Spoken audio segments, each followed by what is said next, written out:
Courage to speak truth.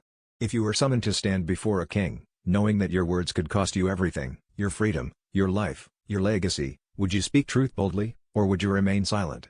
In the ancient halls of power, where the fate of nations was decided with a whisper, the prophets of old faced this very trial. Take for instance the story of the prophet Nathan, who was called to confront King David, the most powerful man in Israel, after David's grievous sin with Bathsheba. Nathan entered the royal chambers, his heart pounding but his spirit resolute.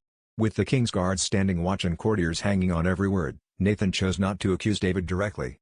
Instead, he told a parable of a rich man who stole a poor man's only lamb, rousing the king's anger. When David declared that such a man deserved death, Nathan's voice rang out, "You are the man." In that moment, Nathan risked his life to deliver God's message, exposing corruption at the highest level. David could have ordered Nathan's execution, but the truth pierced his heart.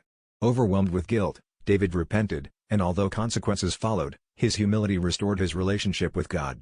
Nathan's courage did not topple a king, but it did change one.